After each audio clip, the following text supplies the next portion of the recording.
Hi ಎಲ್ರಿಗೂ ನಮಸ್ಕಾರ. ಸುಶಿಮನ್ ಅಡುಗೆ ಚಾನಲ್ಗೆ ವೆಲ್ಕಮ್. ಇವತ್ತು ನಾವು ಅಂಗನವಾಡಿಯಲ್ಲಿ ಸಿಗುವಂತಹ ಹಾಲಿನ ಪ್ಯಾಕೆಟ್ನಿಂದ ನಾವು ಈ ಒಂದು ಗುಲಾಬ್ ಜಾಮೂನ್ನ ಹೇಗೆ ಮಾಡೋದು ಅಂತ ನೋಡೋಣ. ಹೊರಗಡೆ ಎಲ್ಲ ತಂದು ಮಾಡೋದಕ್ಕಿಂತ ಈ ರೀತಿ ಒಂದ್ಸಲ ಸಿಂಪಲಾಗಿ ಮಾಡ್ಕೊಳ್ಬೋದು, ಆದರೆ ಸಖತ್ ಟೇಸ್ಟಿಯಾಗಿರುತ್ತೆ. ತುಂಬ ಜನ ಈ ಒಂದು ಹಾಲಿನ ಪ್ಯಾಕೆಟ್ನ ಯೂಸೇ ಮಾಡೋದಿಲ್ಲ. ಈ ರೀತಿ ಒಂದ್ಸಲ ಸ್ವೀಟ್ ರೆಸಿಪಿನ ಟ್ರೈ ಮಾಡಿ, ನೀವು ಕೂಡ ತುಂಬಾ ಇಷ್ಟಪಡ್ತೀರಾ. ಯಾರೆಲ್ಲ ಫಸ್ಟ್ ಟೈಮ್ ಮಾಡ್ತಾ ಇರ್ತೀರ ಈ ಒಂದು ರೆಸಿಪಿನ, ಹಾಗೆ ಯಾರಿಗೆಲ್ಲ ಪರ್ಫೆಕ್ಟಾಗಿ ಬಂದಿರೋದಿಲ್ಲ, ಈ ಒಂದು ವಿಡಿಯೋನ ಸ್ಕಿಪ್ ಮಾಡ್ದೇ ನಾ ಹೇಳೋ ಒಂದು ಟಿಪ್ಸ್ನ ಫಾಲೋ ಮಾಡಿದ್ರೆ ನೀವು ಖಂಡಿತವಾಗ್ಲೂ ಈ ರೀತಿ ಜ್ಯೂಸಿಯಾಗಿರುವಂತಹ ಜಾಮೂನ್ನ ಟ್ರೈ ಮಾಡ್ಬೋದು.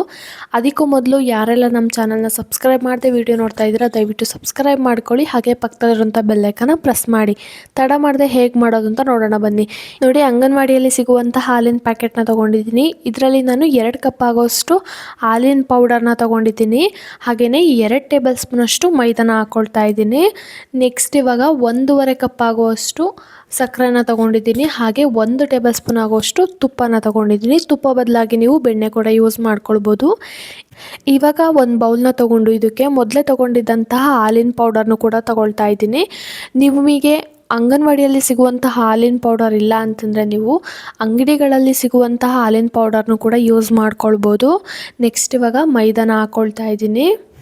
ಮೈದಾನ ಹಾಕ್ಕೊಳ್ಳೋದ್ರಿಂದ ಸ್ವಲ್ಪ ಬಿರುಕು ಬಿಡೋದು ಆ ರೀತಿ ಎಲ್ಲ ಕಡಿಮೆ ಆಗುತ್ತೆ, ಅದಕ್ಕೋಸ್ಕರ ಮೈದಾ ಹಾಕ್ಕೊಳ್ತಾ ಇದ್ದೀನಿ. ಹಾಗೆ ಚಿಟಿಕೆ ಆಗೋಷ್ಟು ಉಪ್ಪನ್ನು ಕೂಡ ಹಾಕ್ಕೊಳ್ತಾ ಇದ್ದೀನಿ. ಹಾಗೆ ಅರ್ಧ ಟೇಬಲ್ ಸ್ಪೂನ್ ಆಗೋಷ್ಟು ತುಪ್ಪನ ಹಾಕ್ಕೊಳ್ತಾ ಇದ್ದೀನಿ. ಜಾಸ್ತಿ ಹಾಕ್ಕೊಳ್ಳೋದಕ್ಕೆ ಹೋಗಬೇಡಿ, ಸಖತ್ ಸಾಫ್ಟಾಗಿ ಅದು ತುಂಬಾ ಸಾಫ್ಟ್ ಆಗಿಬಿಡುತ್ತೆ, ಅದಕ್ಕೋಸ್ಕರ ಸ್ವಲ್ಪನ ತುಪ್ಪನ ಹಾಕ್ಕೊಳ್ತಾ ಇದ್ದೀನಿ. ಇವಾಗ ಒಂದ್ಸಲ ನೀಟಾಗಿ ಮಿಕ್ಸ್ ಮಾಡಿಕೊಂಡು, ಇಂಗ್ರೀಡಿಯೆಂಟ್ಸ್ನ ತೋರಿಸುವಾಗ ಹಾಲಿನ ವಿಡಿಯೋ ಸ್ಕಿಪ್ ಆಗಿದೆ, ದಯವಿಟ್ಟು ಕ್ಷಮಿಸಿ. ಇವಾಗ 1 ಕಪ್ ಆಗೋಷ್ಟು ಹಾಲನ್ನ ಹಾಕ್ಕೊಳ್ತಾ ಇದ್ದೀನಿ. ಕಾಯಿಸಿ ಆರಿಸಿರೋಂಥ ಹಾಲು. 2 ಕಪ್ಪು ಹಾಲಿನ ಪುಡಿಗೆ 1 ಕಪ್ ಆಗೋಷ್ಟು ಹಾಲನ್ನ ಹಾಕ್ಕೊಳ್ಬೋದು. ಹಾಲಿಲ್ಲ ಅನ್ನೋರು ನೀರನ್ನು ಕೂಡ ಯೂಸ್ ಮಾಡ್ಕೊಳ್ಬೋದು.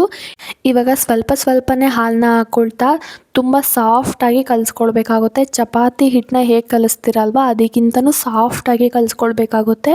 ಹಾಗೆ ಫೋರ್ಸಾಗಿ ಕಲಿಸ್ಕೊಡೋದಕ್ಕೆ ಹೋಗಬೇಡಿ, ಸಾಫ್ಟಾಗಿ ಕಲಿಸ್ಕೊಡ್ಬೇಕಾಗುತ್ತೆ. ನೋಡ್ತಾ ಇದ್ದೀರಲ್ಲ ಈ ರೀತಿ.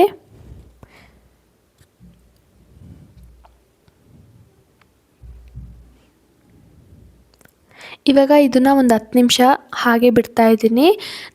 ಇದೇ ಗ್ಯಾಪ್ನಲ್ಲಿ ನಾವು ಪಾಕನ ರೆಡಿ ಮಾಡ್ಕೊಳ್ಬೇಕಾಗುತ್ತೆ. ಒಂದು ಪಾತ್ರೆ ಇಟ್ಟು ಗ್ಯಾಸ್ನ ಆನ್ ಮಾಡಿಕೊಂಡು 1.5 ಕಪ್ ಆಗೋಷ್ಟು ಸಕ್ಕರೆನ ಹಾಕ್ಕೊಳ್ತಾ ಇದ್ದೀನಿ. ನಿಮಗೆ ಪಾಕ ಜಾಸ್ತಿ ಬೇಕು, ಸ್ವೀಟ್ ಇನ್ನೂ ಬೇಕು ಅಂತನ್ನೋರು ನೀವು ಇನ್ನೂ ಸ್ವಲ್ಪ ಸ್ವೀಟ್ನ ಹಾಕ್ಕೊಳ್ಬೋದು.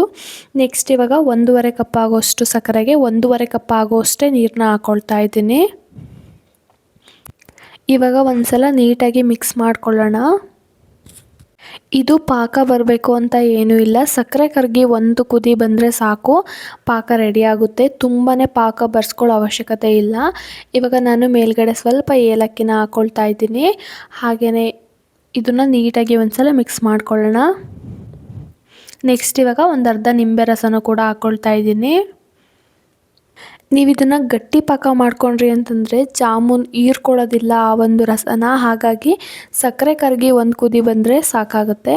ನೋಡಿ, ಇವಾಗ ನಿಮಗೆ ಯಾವ ಸೈಜಲ್ಲಿ ಬೇಕು ನೋಡಿಕೊಂಡು ಉಂಡೆಗಳಾಗಿ ಮಾಡ್ಕೊಳ್ತಾ ಇದ್ದೀನಿ. ನೋಡಿ, ಇವಾಗ ಎಲ್ಲನೂ ಕೂಡ ಉಂಡೆಗಳಾಗಿ ಮಾಡ್ಕೊಂಡಿದ್ದೀನಿ.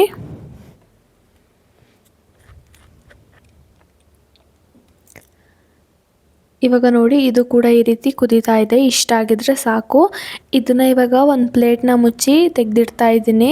ನೆಕ್ಸ್ಟ್ ಇವಾಗ ಒಂದು ಪಾತ್ರೆ ಇಟ್ಟು ಜಾಮೂನ್ನ ಕರಿಯೋದಕ್ಕೆ ಎಷ್ಟು ಬೇಕಾಗುತ್ತೆ ನೋಡಿಕೊಂಡು ಎಣ್ಣೆನ ಹಾಕ್ಕೊಳ್ತಾ ಇದ್ದೀನಿ. ಎಣ್ಣೆನ ಲೋ ಟು ಮೀಡಿಯಮ್ ಫ್ಲೇಮ್ನಲ್ಲೇ ಚೆನ್ನಾಗಿ ಕಾಯಿಸ್ಕೊಂಡು ಈ ರೀತಿ ಒಂದು ಸ್ವಲ್ಪ ಹಾಕಿ ನೋಡಿ, ಚೆನ್ನಾಗಿ ಕಾಯ್ದಿದೆ ಅಂತಂದಾಗ ನಾವು ಮಾಡಿಟ್ಕೊಂಡಿರುವಂಥ ಜಾಮೂನ್ನ ಹಾಕ್ಕೊಳ್ಬೇಕಾಗುತ್ತೆ.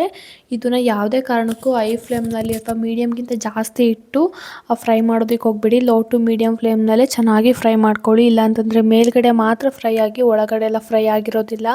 ಒಳಗಡೆ ಫ್ರೈ ಆಗಿಲ್ಲ ಅಂತಂದರೆ ನಿಮಗೆ ಪಾಕನೂ ಕೂಡ ಹೀರ್ಕೊಳ್ಳೋದಿಲ್ಲ. ಅದಕ್ಕೋಸ್ಕರ ನೋಡಿ, ಲೋ ಟು ಮೀಡಿಯಮ್ ಫ್ಲೇಮ್ನಲ್ಲೇ ಚೆನ್ನಾಗಿ ಫ್ರೈ ಮಾಡ್ಕೊಳ್ಳಿ. ಇವಾಗ ನೋಡಿ, ಚೆನ್ನಾಗಿ ಫ್ರೈ ಆಗಿದೆ. ಇವಾಗ ನಾವು ಮೊದಲೇ ಪಾಕ ಮಾಡಿಟ್ಕೊಂಡಿದ್ವಲ್ಲ ಅದು ಬಿಸಿ ಇರಬೇಕು, ಆವಾಗಲೇ ನೀವು ಹಾಕ್ಕೊಳ್ಬೇಕಾಗುತ್ತೆ. ಅಕಸ್ಮಾತ್ ಬಿಸಿ ಇಲ್ಲ ಅಂತಂದರೆ ಸ್ವಲ್ಪ ಬಿಸಿ ಮಾಡಿಕೊಂಡು ನಾವು ಮಾಡಿಟ್ಕೊಂಡಿರುವಂತಹ ಜಾಮೂನ್ನ ಹಾಕ್ಕೊಳ್ಬೇಕಾಗುತ್ತೆ. ನೋಡಿ, ಇವಾಗ ಈ ಜಾಮೂನ್ ಫ್ರೈ ಆಗಿದೆ ಚೆನ್ನಾಗಿ. ಒಂದು ಪ್ಲೇಟ್ಗೆ ತೆಗೆದಿಟ್ಕೊಳ್ತಾ ಇದ್ದೀನಿ. ನೋಡಿ, ಇವಾಗ ಪಾಕನೂ ಕೂಡ ಬಿಸಿ ಇದೆ. ಈ ಟೈಮಲ್ಲೇ ನಾನು ಹಾಕ್ಕೊಳ್ತಾ ಇದ್ದೀನಿ. ಉಳಿದಿರುವಂತಹ ಜಾಮೂನು ಕೂಡ ಫ್ರೈ ಮಾಡಿಕೊಂಡು ಹಾಕ್ಕೊಳ್ಬೇಕಾಗುತ್ತೆ. ಇವಾಗ ಒಂದ್ಸಲ ನೀಟಾಗಿ ಮಿಕ್ಸ್ ಮಾಡ್ಕೊಳ್ಳೋಣ. ಇದನ್ನು 3-4 ಅವರು ಹಾಗೆ ಬಿಡಬೇಕಾಗುತ್ತೆ. ಆವಾಗಲೇ ನಮಗೆ ಪಾಕ ಎಲ್ಲ ಚೆನ್ನಾಗಿ ಹೀರ್ಕೊಂಡು ಈ ಒಂದು ಗುಲಾಬ್ ಜಾಮೂನ್ ಸಾಫ್ಟಾಗಿ ಬರುತ್ತೆ. ನೋಡಿ ಇವಾಗ 3-4 ಅವರ್ ಆಗಿದೆ. ತೋರಿಸ್ತಾ ಇದ್ದೀನಿ ಹೇಗೆ ಬಂದಿದೆ ಅಂತ ನೋಡ್ತಾ ಇರ್ಬೋದು. ಇವಾಗ ಒಂದು ಬೌಲ್ನಲ್ಲಿ ಸರ್ವ್ ಮಾಡ್ಕೊಳ್ತಾ ಇದ್ದೀನಿ.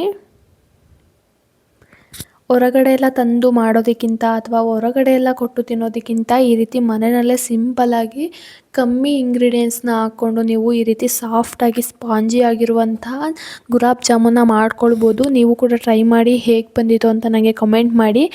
ವಿಡಿಯೋ ಇಷ್ಟ ಆಗಿದ್ದರೆ ದಯವಿಟ್ಟು ಲೈಕ್ ಮಾಡಿ, ಹಾಗೆ ನಿಮ್ಮ ಫ್ಯಾಮಿಲಿ ಫ್ರೆಂಡ್ಸಿಗೂ ಕೂಡ ಶೇರ್ ಮಾಡಿ. ಹೀಗೆ ಹೆಚ್ಚಿನ ವಿಡಿಯೋಗಾಗಿ ಸುಶಿ ಮನೆ ಅಡುಗೆ ಚಾನಲ್ನ ಸಬ್ಸ್ಕ್ರೈಬ್ ಮಾಡ್ಕೊಳ್ಳಿ. Thank you for watching.